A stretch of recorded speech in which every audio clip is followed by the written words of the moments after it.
right, here we go. Hold your ears, folks. It's showtime. All right, guys. Showtime. Hey, guys.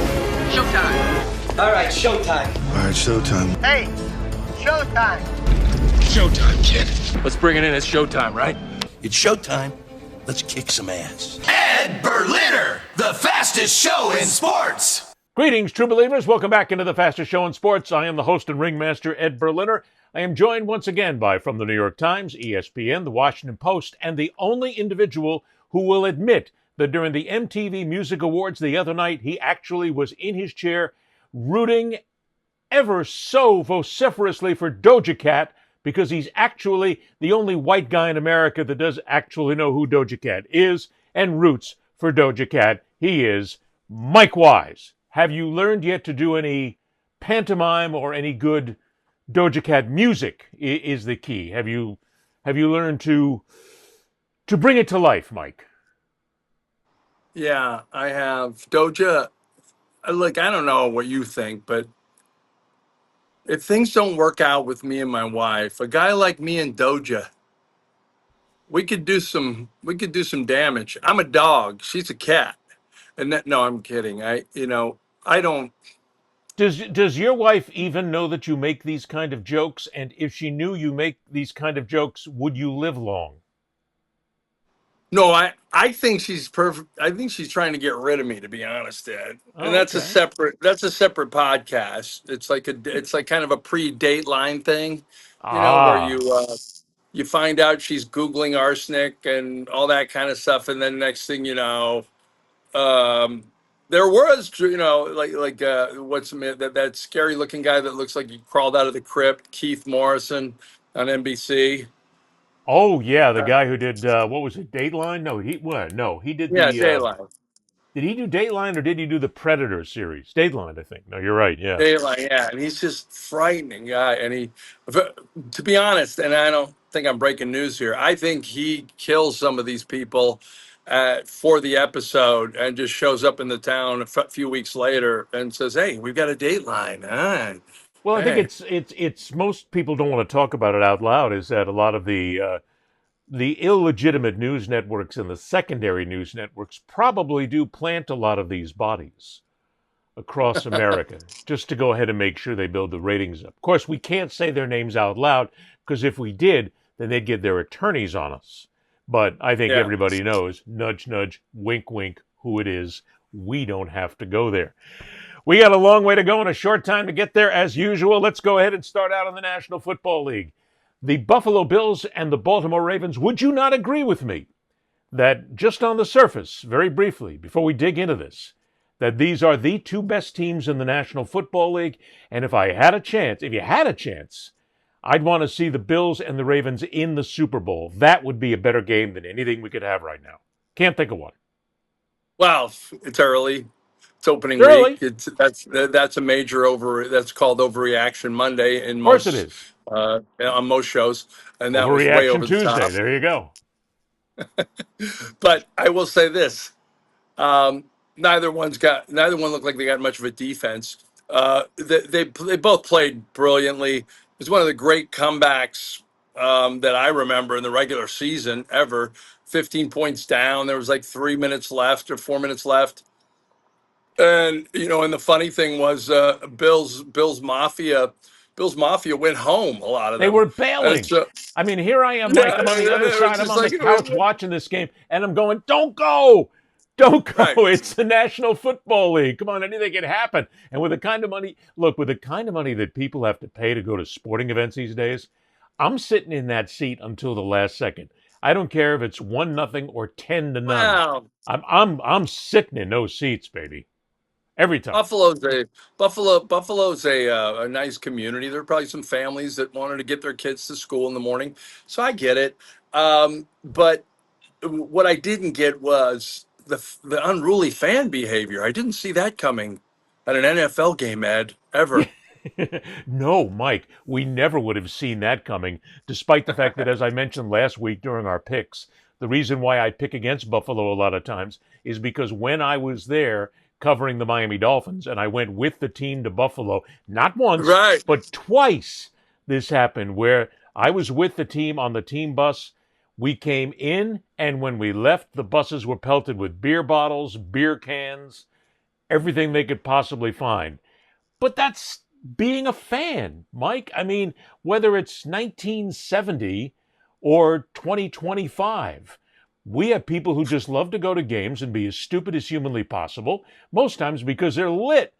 I mean, come on, in a place like Buffalo, you spend 8 hours at a tailgate party where you're out there where sometimes it's 8 degrees below zero. You're drinking everything. You're putting sterno in your body at that point. And then you come in and get lubed up on $25 beers. Come on, it's the way of American sport. Well, no, wait, I can't say it. It's the way of sports, because if you go to a soccer game overseas, it's 10 times worse.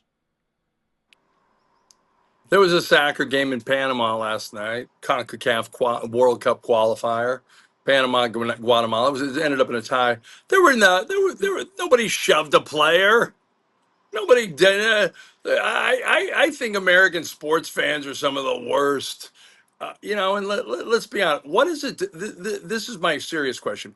What does the price of a ticket entitle you to? Very good Like, point. what does it entitle you to? You could call a guy a bum.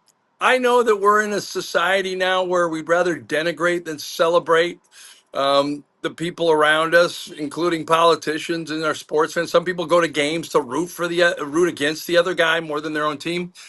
But this is a knucklehead kid that shoves DeAndre Hopkins, and then he shoves Lamar Jackson. Well, let's go ahead and bring that to it, because in case you Yeah. haven't seen it yet, people have not seen it.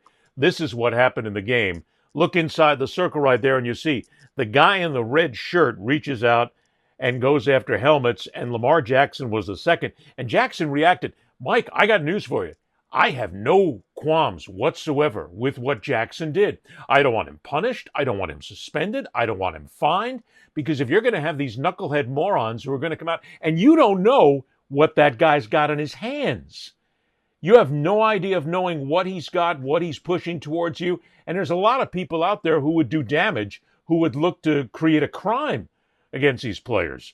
So if a guy jumps out like that and says something, hey, I'm all for Lamar Jackson, baby. As a matter of fact, go ahead and jump in the stands and go get him and beat the living snot out of him, and I'll give you an extra bonus. I don't know if I don't advocate players going into the stands. You don't want a situation. Come on, like you know I'm being facetious. No, I don't, Ed. I think you're a violent person, and I think I look. There was a moment when I was covering the NBA. I remember, and it was at the end of Charles Barkley's career. He might have been playing for Houston or something. He was ring chasing somewhere where but he was just tired of it all, and somebody was just just ragging on Barkley, saying, I think it was like Houston versus Utah or something. And I was covering the game, doing some feature on Karl Malone or something, and I remember a fan just going, Malone's kicking your ass, Barkley. Malone's kicking your ass, Malone. And he just kept riding him. And so finally, Charles was on the bench, and it must have been the last year of his career or something. And it was in Utah, and he turned around and looked at it, and he goes, you know what? That might be true, but I'm going to kick your ass. And he gets off the bench and starts going toward the van, and all these security guards had to restrain him. I was like, oh, I would have loved to seen that guy go down. But you just brought this up too. We seem to be living in an era where, and again, we can't just say it's in America, because a lot of international soccer events, a lot of those local events, we see amazing levels of violence. Yeah. But we've reached a point where the fan believes that if I buy a ticket, I can scream, I can holler, I can say you suck, I can go after your mother, your father, your children, I can verbally insult you however I want. I can go right to the point. No, they do. They believe nothing is off limits. Well, that's just it. Nothing is off limits. But at this point, why are we shocked about it? Because as I mentioned a couple of minutes ago, when you go to a lot of these games, like football, let's just take college football and pro football. You're out in those lots getting lubed up for hours before the game, to the point where you couldn't drive home. You're so intoxicated. Then they come in, they have no level of beers or alcohol they can buy to a certain point. They can keep going and hopscotching from kiosk to bar, and they can continue to load themselves up. These people are drunk as shit. I mean, and not only that, but the teams want them drunk. That's why they sell them all this alcohol, Mike. They make a huge fortune on it. So we shouldn't be surprised at all that they want to slam out and slap at the players, which is why if a guy goes out and goes after a player like Jackson, I have no problem with his retaliation. None at all. Well, they do have security guards though. Well, but the guards can't take care of everything. Every team has security guards. Every time, what he did wasn't egregious. He didn't go in the stands and punch the guy. Basically, get off me. I didn't have any real problem with it either. He might if he faces a fine because of some clause in which a player can't go after a fan in the stands. I can't imagine Goodell bringing down the law on this. But they did ban the guy. I think they banned the fan from any further NFL games anywhere. Right. Any further NFL stadium, Super Bowl, NFL-sponsored activity, he's banned now. Frankly, I'd ban this guy for life. I'd never let him inside a stadium again in his life, but I don't know if they have the legal right to do that. Well, I want to say I saw a video with him. Maybe it was a parody video, but I thought I saw a video of him almost apologizing and then getting emotional, saying he loves Josh Allen, and it looked real. The whole thing looked real. But I get it. Mike. You don't. Yeah, there's just some things you don't do. But that's probably part of it too. It's that adulation that they have for fans. Oh, it's my team. It's the Buffalo Bills. You're beating my team. I'm going to snap back at you. Will you people shut up and sit back in the seats and just enjoy the game? You're not there to be. You're not the show. Yeah. Okay, Mike. I don't know about you, but from a broadcasting standpoint, it was the first thing I learned when I was doing games. You're not the show. Right. And as the fans, you're not the show. But I believe they think they are the show. I think some of them do, and I think it's like a moment to impress your guys or whatever. I get it. I get all the temptations, and you're that close to somebody. You got a ticket right down by the field.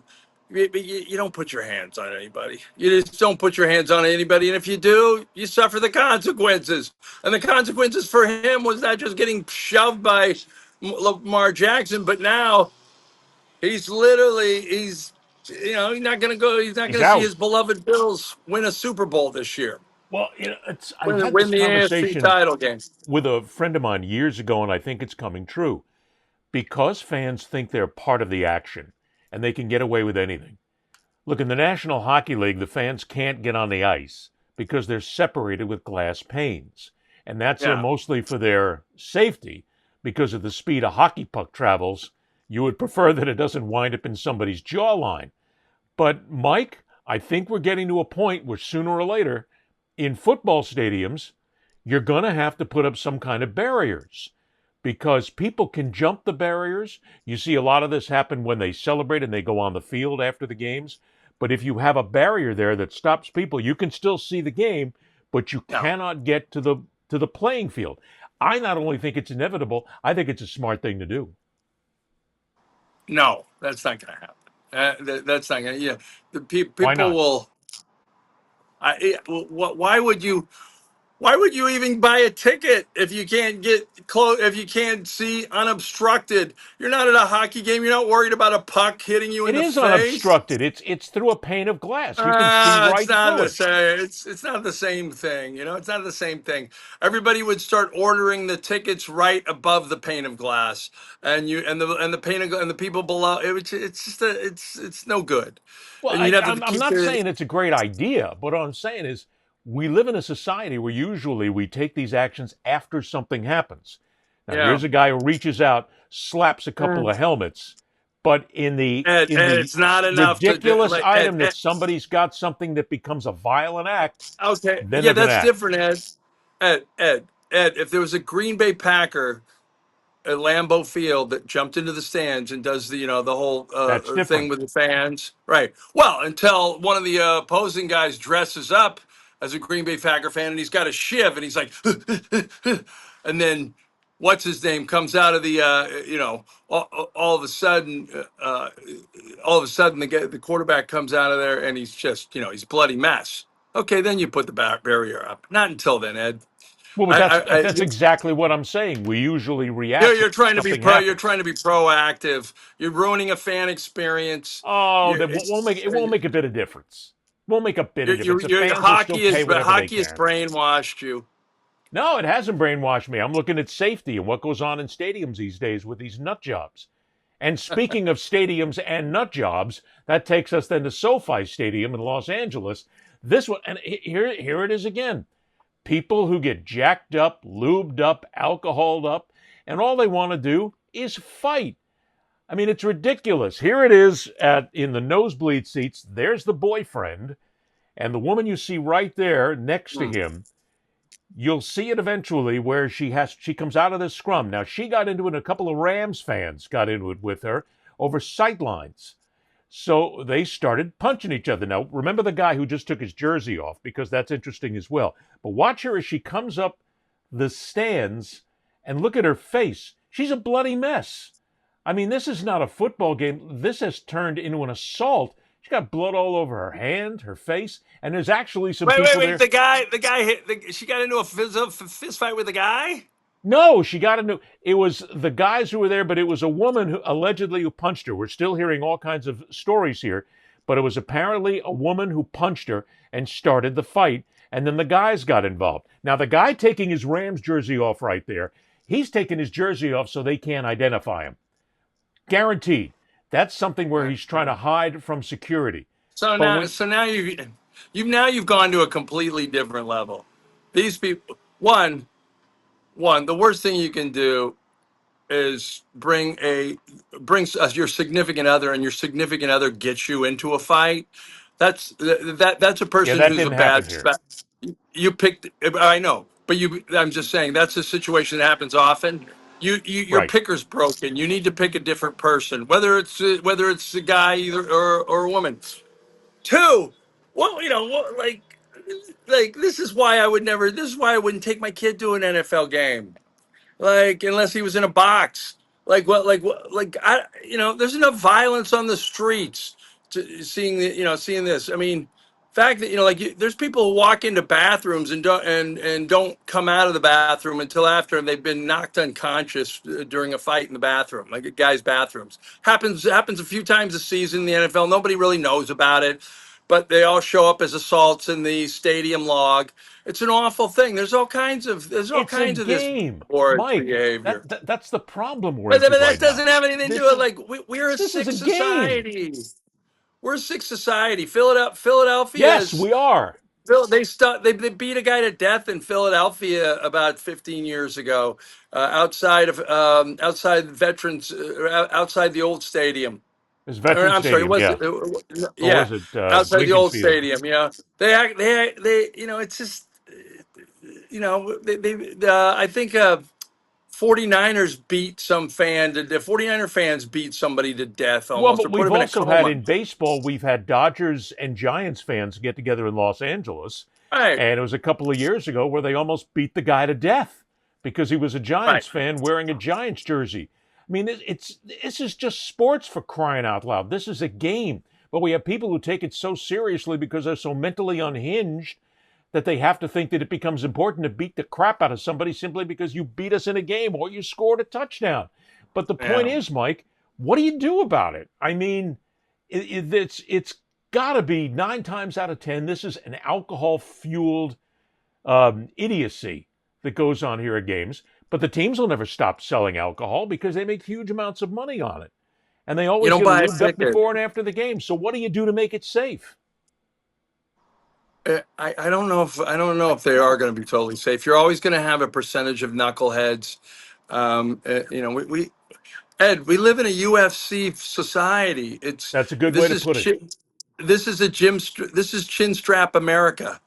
And chin strap America is you put your chin strap on and you hit somebody, and if you're not in the game, you still hit somebody. Well, because that's what we do. We have fans who think they're in the game. I mean, that's just it. They believe they go to the game. They wear the replica jerseys. They wear the replica hats.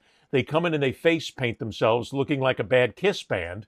And they believe that they actually are part of the game. I am part of the team. I am the 12th man. I'm the big gunner here who's going to make sure to get part of this. No, you're not. George Carlin said it best. I love it when we get a chance to go back to Carlin because he had it so perfectly with everything he said. He talked about this whole thing where it started with the television commercials that used to be the battery on Robert Conrad's shoulder, where he would challenge people to knock it off. I dare you to knock it off. And then there were the ones that always talked about lead, follow, or get out of the way. Lead, follow, or get out of the way. And Carlin said, I obstruct. And then, and that's exactly, it was this macho bullshit that we've been fed, and it still exists in society today. No, it's growing, Ed. It's growing. What do you think Probably. the manosphere? What do you think the manosphere is? No, you're right. It's about going to UFC fights. It's about Dana White welcoming home the Tate brothers, guys who are going to be on trial for sexual trafficking women to other countries to have sex with them and be slaves. This is our society, Ed. Yes. We are a sick, demented society. It's why there is political violence. It's why there's fan violence. You're right. Everybody's got to pick a team, pick a side right now. The one thing that I think would really be helpful if you wanted to curb some of this is if you got some of the players on opposite teams, the rivalry teams, and did commercials and like, you know, we go toe to toe for whatever 60 minutes on Sunday, but after that, you know, we'll go to dinner. I don't think it'd make a difference. Wouldn't make. But you'd be surprised. You'd be surprised how depressed the psycho fan would be to see the players meeting up in the locker rooms afterwards and on opposing teams and discussing dinner plans, you know, and so their wives can meet each other. You'd be disgusted if you went to a party that I used to go to annually in Washington. George Will, the conservative columnist, would put it on with the owners of the Nationals, the Lerner family, and they would call it opening day party, and it would be this high society, you know, English tea sandwiches, every kind of appetizer, crab, like, and I don't know why I got invited just because I was a sports columnist, but there would be like Donna Brazil, the Democratic strategist, you know, having fun with Kayleigh McEnany or somebody in the back, and I'm going, wait, you guys hate each other, right? You guys, that doesn't no, happen it's all a show. It's all a big show. It's all a conflict, Mike, no matter what it is, whether it's in politics, our daily life, or especially sports. Because we have that attitude that we're going to beat the snot out of you, man. That's what we're going to do. We're going to just beat the shit out of you and do whatever we can because that's our team. Go ahead, wear the shirt and do all this nonsense that goes out there. But again, what you're talking about is how to get ahead of this. I don't think, you know, my idea to get ahead of it was you have to have better security. You have to figure that out. Your idea is to have the players basically come out and say something to the fans. I don't think any of it would make any difference whatsoever. Probably. The jerk, idiot, knucklehead, circus clown, pinhead that has got to come out there and do something insane just to be part of the game, I think he or she is going to do it, and we can't stop him. Now, can I have a confession real quick before we wrap this segment up? I almost got thrown out of an event.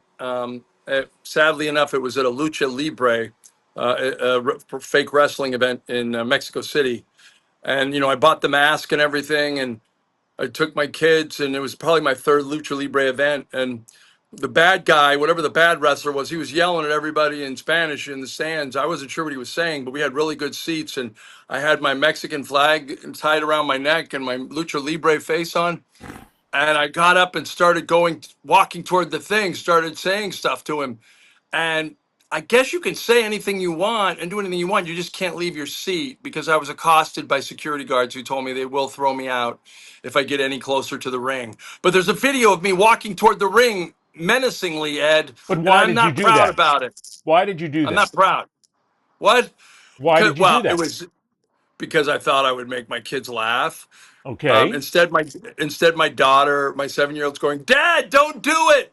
Don't do it. When your 7-year-old becomes smarter than you have to figure out that you're doing something wrong. But again, that's I'll send you the video. I'll send you the video. I'd love to see it. I mean, we have this attitude that fans believe they need to be part of the game. They've bought into this 12th man nonsense. You can Yeah. scream, you can holler, you can cheer, you can boo, do whatever you want. But the minute you try to start becoming part of the game physically with any kind of violence, you're out. That's it. You're banned, period. Matter of fact, I'll tell you what I'd like to see? I'd like to see, for instance, what happened in Buffalo, where, and again, they don't have an NBA team there, but I'd like to see every one of the pro sports then at that point say, you want to do this here? You're not going to do it here. NBA, NHL, Major League Baseball, National Football League, you're out. Permanent ban. Every game? Every game, every Wow. team, toss them. It's the only way to Okay. clean it up. Or you could have like a little octagon inside every arena. Dana White could partner with the leagues, the respective leagues, and basically fans could get in during the man. game and fight other fans. Don't give him any ideas. You like it? That thing will be started before. By the time we end the show, White will have a contract signed to create You the like new it? octagon. Yeah. I mean, as much as I can't stand Anybody the sport, anybody could be in the octagon. You could be. You just have to get like a little. You should have to show them a recent physical, and it doesn't matter if you're slovenly and gross like me, or I fit and tan and all like your me. hair with like you. You can get in. Not going to happen. God, I hope not. Moving on. All right.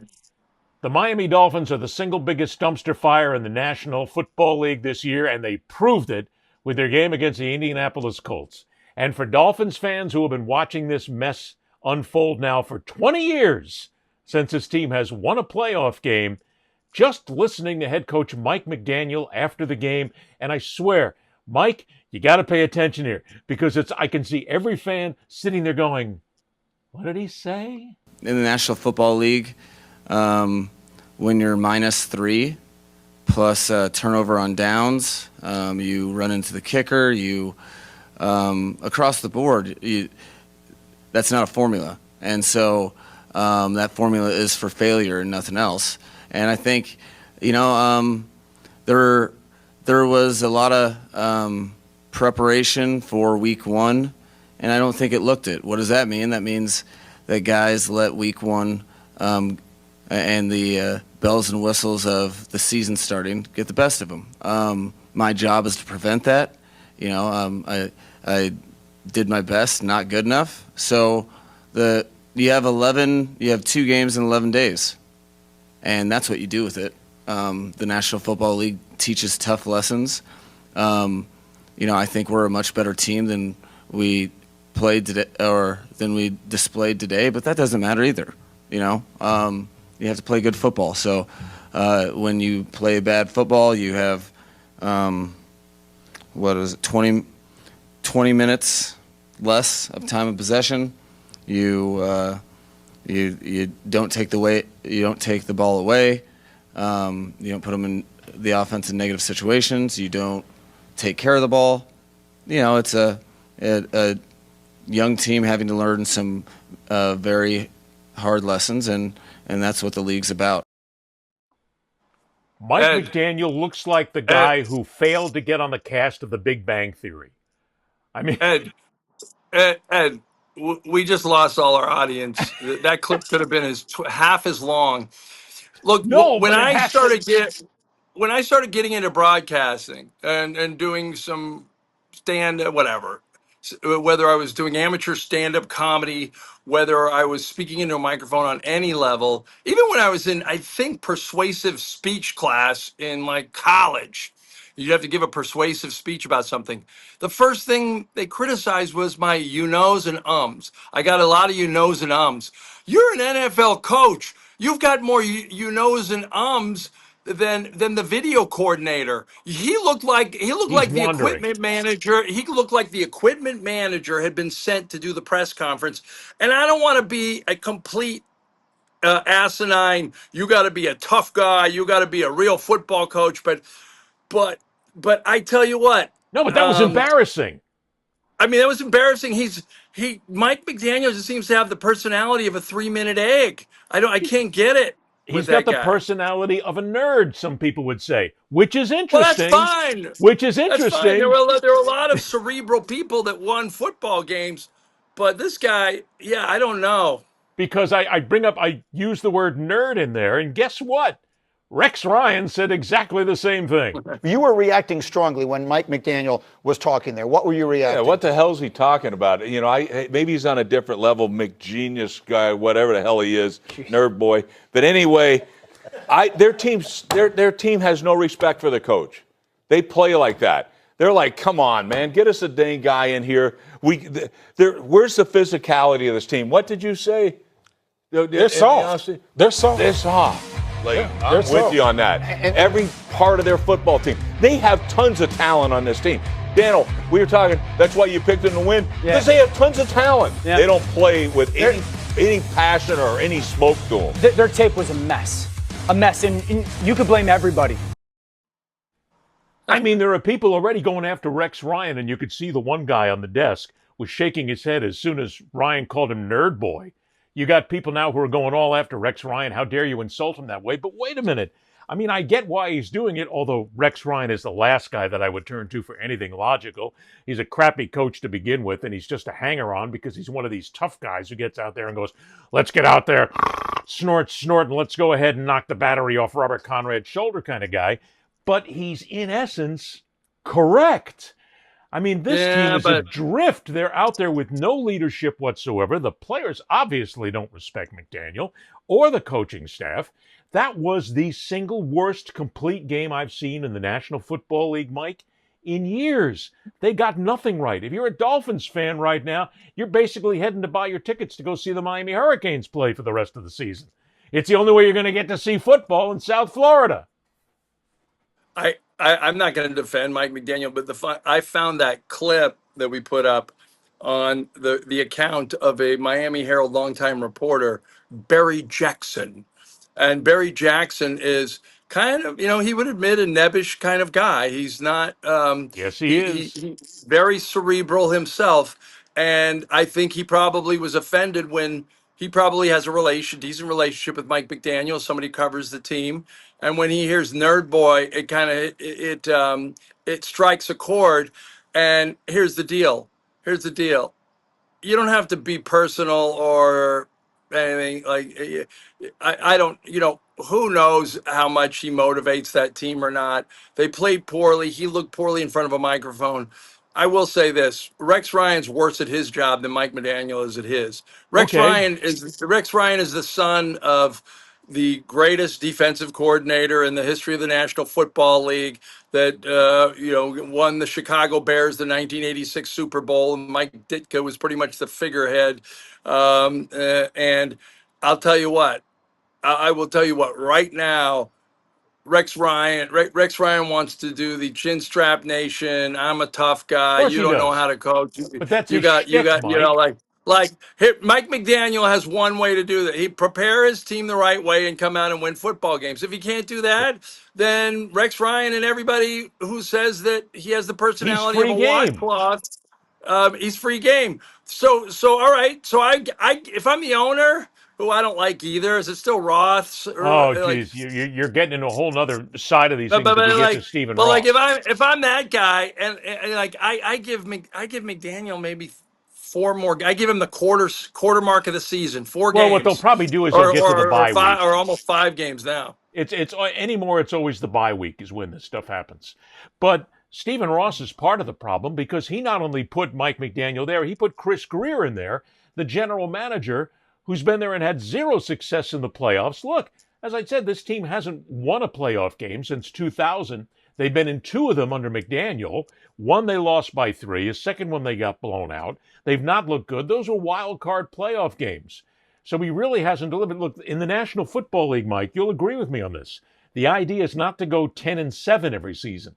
The idea is to get in the playoffs, win in the playoffs, win the Super Bowl. You win 10 games, nobody gives a crap. You got to get out there and win. And McDaniel hasn't done it. He's lost the team. He's got a quarterback right now that is 1 concussion away from basically being a living vegetable. You've also got Tyreek Hill there, who just can't wait to piss somebody off because he's got an ego bigger than the stadium itself. And you got a fan base that's sick and tired of the bullshit because they simply just want to see a competitive team. And they're not getting one. And Ross is the guy who put him there. Ross is the guy who's worth billions of dollars, and he's the one that cost this team 2 draft picks because he tampered during the Tom Brady issue. And basically, the National Football League had to come down and hammer down on him. That's an didn't owner. Even get Tom Brady, you idiot. Didn't get Brady, and what did he get for it? He got some talent, but not much at all. This is the single, and this is, again, hyperbolic indeed. I'll go with you if you want to call me on this. But this is the worst run franchise in the National Football League right now. They're worse than even the Cleveland Browns, who at least are trying to do something, and worse than the Raiders, whom I can't stand, or even the New York Jets. This is the Dolphins. This is a team that's supposed to be good, Mike. They suck. And I mean, there's nothing that can cloud it whatsoever, that can cover it up. Who do they get? Who do they got this week? I haven't even looked at the schedule. I'll have to salvation in the NFL is always 1 game 4 or 5 days away. So, like if they were 1-1 this time next week, he's not a topic right now. Well, so, no, I think he probably still is a topic, because we're going to find out what team is the real team here. And if you got all summer long to prepare, and he even said it where he talked about failure, if you've got that long to prepare and you come out of the box in the first game of the year and you look that bad, that's a coaching issue. The coaches are there that didn't prepare this team. The players didn't give a crap what the coaches told them. They came out and they were soft. It's exactly right. They were soft. And even if they win big in the next game, everybody's going to be worrying about when this team implodes again. I'll tell you what's soft right now is my desire to do the rest of this show with you. You hateful Dolphins fan, you. Go ahead. Yeah, I'm so bad. Well, let me just go ahead and point out that Mike McDaniel, in case he does lose his job, there is already a discussion as to where Mike may wind up next. And it is a possibility that Best Buy could be hiring. We don't know, but we also don't know if Mike knows a lot about cell phones, because he knows about coaching, but he doesn't, well, some of that. So yeah, it's just cruel. That's just cruel and unusual punishment, Ed. Why? At least it's harmless. At least they're not getting out of a seat to try to beat somebody up. This is true. It's at least minor on the small stuff here for what we do. Oh, by the way, well, no, I'm gonna do that a little bit later. I got to get the.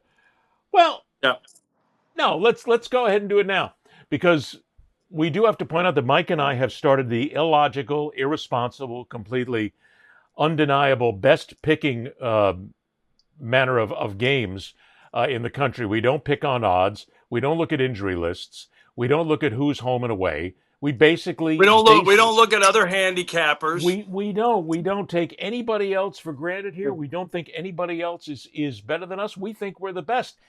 And we can prove it right now, because in week 1 of the National Football League this season, Mike and I came out, made our predictions with absolutely no technical expertise whatsoever, no statistics at work, no injuries at work, no great expertise whatsoever at work. And guess what? We're just as good as those guys, because I turned 9-6 on the first week and Mike goes 8-7. Now, we at least finished 500 without knowing a damn thing about what we were talking about, which means we're just as good as you are. Yeah. I'm not going to brag on that, only because my best bets, Cincinnati over Cleveland. I picked them, but I picked the spread 5.5, and I obviously didn't hit it. And I took an L there. I took an L on. The Steelers actually didn't cover, so I won that bet, even though Aaron Rodgers won. And then I took an L on the Niners beating the Seahawks. So I was 1-2 in my best bets. I know those are the ones I actually want people to win money with. Those are actual bets you made, and you made bets with those based on the line, correct? Right, correct. Right, yeah, correct. We didn't do these on the line. These were just straight picks. Right. These are just straight picks. So yeah, I'll give ourselves credit for 8-7, yes. 9-6. We'll take that. We'll take that. I think we'll do better next week. I really do.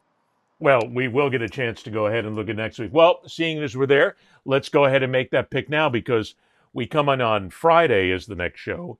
So we're not going to be here for the Thursday game. So while we're here, let's go ahead. Mike, I'll give you the first one. The Thursday night matchup, the Washington Commanders against the Packers in Green Bay. Go for it. Packers have got I believe they're a 3-point favorite here. This is anybody's game. I don't, Washington, I don't know if they have a sense of destiny this year about him. I think last year they did with the rookie quarterback, Jalen Daniels. But look, they got a new toy in Deebo Samuel, the former 49er scat back. And, he's a special player. And if he's healthy and Jalen Daniels healthy and that line is, boy, and that defense played pretty well. They only gave up 6 points against the Giants. I'm gonna take the Commanders. I'm gonna take the commies. Wow, look at you going with stats and everything here, basically flying in the face of everything that gave us that first excellent week over 500 by going for what is logical instead of the illogical. Okay, I'll bite. I'll go for this. I take the Packers this week, and you know why? Because I have pretty much decided that I'm going to give up pork. I am no longer going to eat bacon. I'm no longer going to eat sausage because pigs are intelligent creatures and they deserve our courtesy, if you will. We need to stop somewhere, so I've decided no more pig, no more ham, no more bacon, and no more sausage, which is big in Green Bay because everything you have there has got a little pig on it somewhere. So the fact I'm going to stand up for the pigs in this one, say no more pig, no more meat there. And Washington, I give you credit, but because I'm going there, I will pick the Packers to win because I will start this movement right here and right now. No more pig. Packers win. So this is going to be awful, Ed. I thought we were going to have to edit out this segment because when you started saying that you're giving up hot dog, you're giving up sausage, I thought you said you're giving up porn. And No, P-O-R-N, you're giving up P-O-R-K. P-O-R-K, yes. I'm not so you giving refuse to. So what you're saying is you refuse to give up. Not porn. that I actually entertain porn either. But you're making a hell of an assumption there. But I will just say that I am giving up pork, which is kind of difficult because I actually had pork last night. Lady Shannon didn't know it, but that's okay. Clear. That's okay. I'm still picking the Packers to come in this week. All right. We are talking about fans, and let's go ahead and move on with regard to everything else that's happening. I think I hit a sensitive nerve there. I don't think you did at all. I do because you just hit clear. What is the sensitive nerve? You hit clear history on your phone. That's what you did. I did not because I don't have to. I don't have to. I am not like you and some of the others. I do not entertain porn on my phone or on my home computer. I don't do it. God bless you. So you're right. It's not that I want to be a evangelical and say that everything in moderation is fine. But if you've been married a long time and you're not going there, God bless you. We should have a marriage podcast. Thank you. No, we're not going to. Well, okay. Hell, why not? If it sells, let's move. Moving on. The nation is gripped with Philly's Karen. We are still into this conversation because we don't know who she is. In case you haven't seen it, of course you probably have by now. The game at Miami. Here's a couple of different angles. The Phillies and the Marlins playing the home run ball. Harrison Bader hit it. And the gentleman gets the ball for his kid, comes over, and here she comes, ladies and gentlemen. The Phillies Karen. She's all over him. Now, Mike, I got to tell you, we've seen this all a million times. But you know what? I want to take that dad and I want to have a real serious talk with him. I came over and got the ball for my kid. She didn't get it. There it is again. He's bringing it over to his kid. And when she comes over to assail him, he puts his fists up on his chest. It's like he's afraid he's going to get hit. Are you kidding, lady? You can't have that baseball. My kid got it. I gave it to my kid and I'm not giving up. He gave the ball up, Mike. I don't give that ball up. That's my, look at him. It's like he's getting ready to fight her, for crying out loud. And he gives the ball back. It's bad enough that she gets in there and has this entitled nonsense that she gets the baseball, but I would not give that ball back. That belongs to my kid. Would you? If it was your son, would you give it back? I don't know. He did it he didn't want to get punched in the face like But I look. If you look at this, that she's turned out to be public enemy number one, and once again, the Karens in the world that are good people. And by the way, here's Harrison Bader after the game. That was the Marlins people who came up with him and they gave him a big gift bag. And here's Bader who come up afterwards and they got the kid, took him downstairs, and he signed a bat for him. So the kid made out like a bandit. Yeah, it all looks great. It's nice optics. But if you really look at the video, the dad goes out of his way to run over there and get the ball. It's not anybody's ball, but she's right there. She's trying to grab down. I might have saw that she was getting it and grabbed the ball and gave it to her there. But when he's accosted, look what he's accosted, Ed. When she comes up to him, he acts like he's surprised by it. It's a total fake look. He knew that she was going to come by because he stole it from her. He's a coward. He's a coward. But look at him. Look at when she comes to accost him. He's got his back to her, and he has this surprised look, like, "Oh my God, I can't believe that." Who cares? They're both slimy. They're both slimy Philly fans. Okay. No, what's wrong with him? Honest. I mean, he came over. Look, it's an unwritten rule in baseball. First of all, when a foul ball goes into the stands, if somebody's there to get it, they get it. Oh my God! I'm accosted. Like, it's a fake reaction. People fight for it all the time. He knew he was in the wrong, and then she was psycho in the wrong. Started saying it's my ball. No, it's not. You got beat to it, lady. He could have been nice. That's just my point. But the fact that you're a nasty person, why would anybody give you a ball? Well, that's my apparently, so that's my whole point. It's a free for all. I know all those games are free for alls. Yes. If it was another guy, Ed, if it was a guy my size, if it was a guy in his 20s, I would have been like, tough sucker. Some old lady, some lady that her whole life is dependent on getting a fight. Look, there is no right in this thing. They're both lousy people. And especially the one, and especially the lousy woman. Person. Come on. He got the ball for his kid. Everybody, it's a free for all. Like I said, anybody can grab the foul ball. Especially the one. What makes him a bad guy? Really? You want to get your kid a ball? Go to the fan shop, buy him one. Well, but most people these days, when they catch foul balls or they find them, and we've seen a lot of instances where they give them to their kids. They give them to another kid somewhere. Hell, I caught a foul ball a million years ago at Shea Stadium. It was the second one I ever caught a foul ball. And there was a kid who was sitting 4 seats away from me who didn't get a chance. I gave him the ball. And that goes back like a million years ago. It's no big deal. It's a ball. Mike, it's a ball. People, back down for Christ's sake. This is ridiculous. Stop with the ridiculous knee jerking. It's just a hat. A hat. It's a hat. It's a ball. Ed, that was wild. You hit some computer thing where I had a different shirt from another week. How did you do that? Just put it. Ed, this is great. Do it again. Let's do some AI, Ed. That's my point. People, back down for Christ's sake. This is ridiculous. Stop with the ridiculous knee jerking. It's just a hat. A hat.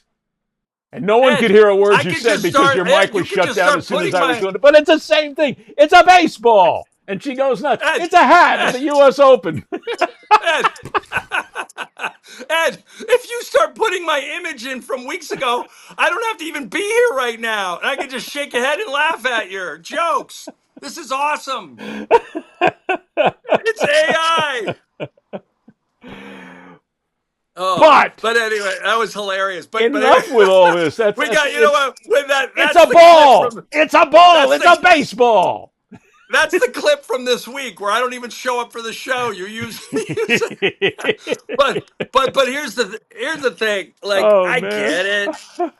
Look, I think it's cool to get a ball. Look, when I used to go to opening day at the Nationals as the columnist, or one of the big games, or even the World Series when they had it there. And I would go in the dugout and I would ask the ball whoever was the bat boy, I'd ask him for a couple balls. And I go, not for me. I'm just going to throw, And while they're in batting practice, I'd walk around and nobody knew I had a ball. And some kid would have his glove out looking at the players. And I'm like, you want a ball? And his dad was like, Oh my God, yeah. And I'd throw the kid a ball like 20 yards and he'd catch it with his mitt. And it was the biggest moment. And I was a hero. I like say not to Yes. be part of the game. I felt like I was part of the game in that moment. I made a kid's day. I get all that. You got a ball for your kid. I get all that.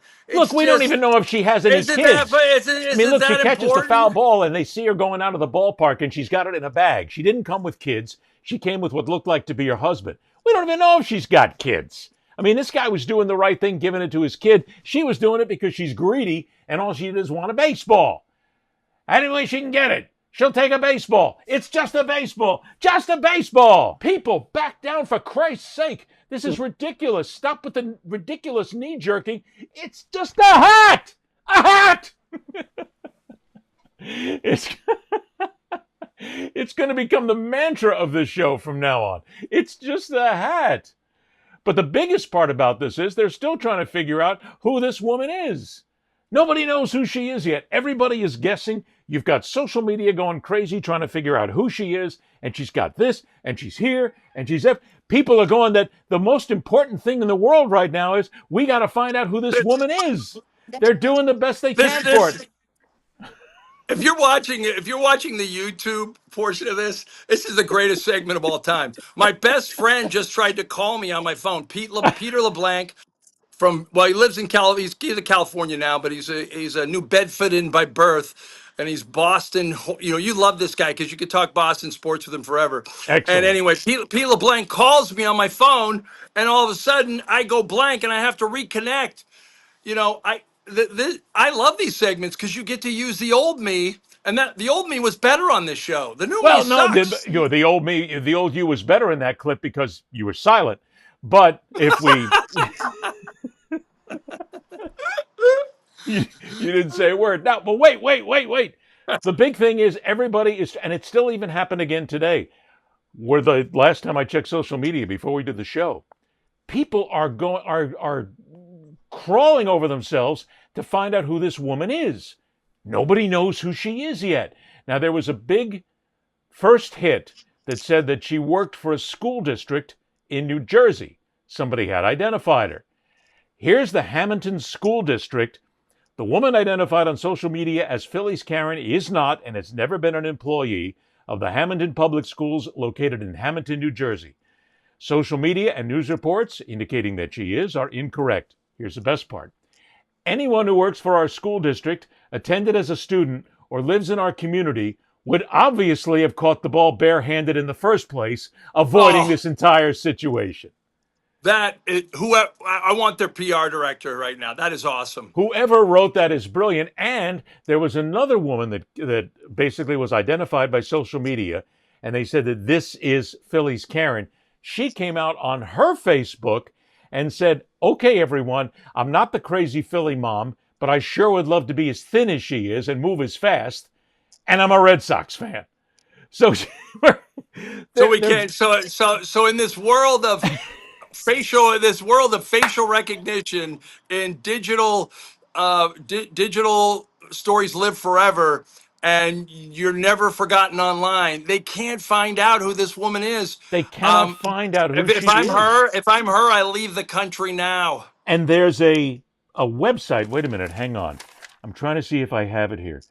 There's a website or somebody out there who has offered to give her $5,000. They have put out a note. They said, if you tell us who you are, you have to give us the baseball, sign it, and apologize on the baseball, and we'll give you $5,000.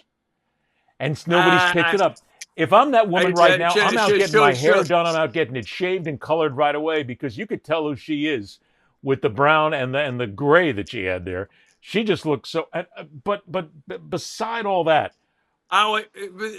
look, Philly fans are nuts. I wouldn't be surprised if she used that video for her dating profile in Philly. They'll be like, hey, there's a strong woman. There's a woman who gets what she wants.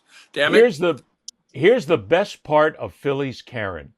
Social media has been on fire since this happened with all the various memes. Take, for instance, the collection that we have put together for you, our loyal viewers and listeners. Now, if you're listening, I'm sorry you can't see this on the YouTube channel. Cruella de Phil is one of That's my good. favorites. The Disney Pixar The Incredi-Karen Quest for the Baseball. And the third picture on this, Mike, is Philly's Karen without her glasses on, flipping the bird to the camera. That's a real picture. Right. So that in of itself says that she's the type of person that we need to make fun of. More. Well, there's another one where the Coldplay guy caught in the affair, the CEO of that big company, they have another meme of her like in his arms below him, and he's holding her instead of his human Yes. resources executive. Which I didn't get because I got more. The Spirit Halloween costume with the Phillies jersey and the gray hair, that's classic. The Garbage Pail Kids with Ball Hog Brenda is a brilliant one put together, and they are actually going crazy on social media, putting this woman in connection with Lord of the Rings and my precious. The ring. The ring is my precious with her Gollum. There's also the other Karen Ball Snatcher action. I love that. The Karen Ball Snatcher action figure might be one of the best. The baseball card with Karen Ball Snatcher. And Mike, to your point, here's one meme that I got just for you where it says, shocking, Philly sports fan acts like Philly sports fan. That's good. You were the one who came out and said that. Wait a minute. Well, I got more. They're too good. Jeez. Okay. Anybody just listening to this is missing out some good images. So that's why they got to go to the YouTube channel and then look at this in the segment on this. Her and Gollum, villains of the MLB, an action figure, and Kevin Costner with the ball at the end of Field of Dreams, and Karen saying, "Wait, that's my ball. That's my ball." Now I was going to stop there, Mike. I had gotten but you want to have a catch, Dad? I was going to stop because I figured, okay, that's enough. But this morning, as I'm getting ready for the show, there were 4 more that I had to grab because they were just too good. On the steps in Philadelphia with Rocky, the pretending to be with Indiana Jones and looking for the head that Indiana finds in the first movie. Oh, right. The Adventure of Raiders of the Lost Raiders Ball. of the Lost Ark. Her mouth filled with hot dogs and trying to steal hot dogs from a joint in Philly. And the best one is Philadelphia Karen, ball snatcher Karen, with a Frisbee in her mouth, stealing the ball from Air Bud. That.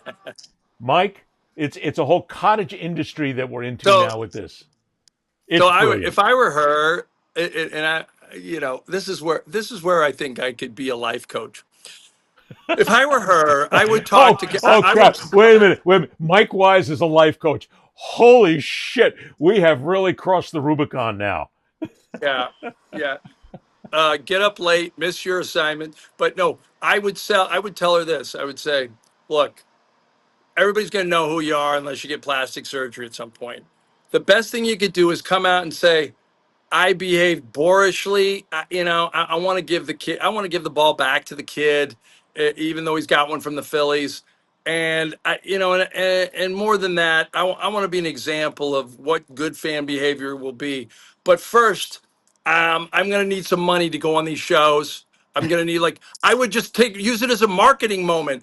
Yes, I am that fan, and my name's not Karen. It's Linda Savaroni or something from I don't know where's a suburb in from Philly? Conshohocken, New Jersey, or Pennsylvania, wherever it is right now. Oh from Bryn Mawr.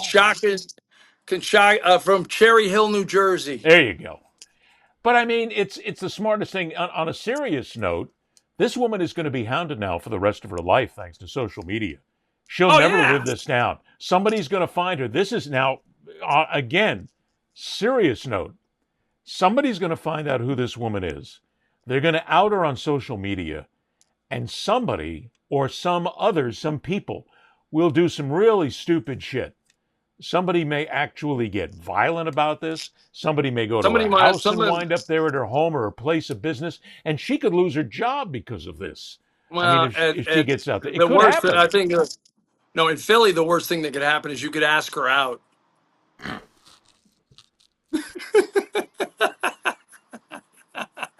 Don't do that, man. I mean, carbonated water in the nostrils is just awesome. But look, she's married. But Man. I guess she's married. It looked like she was with a guy there at the She game who was? looked like her husband.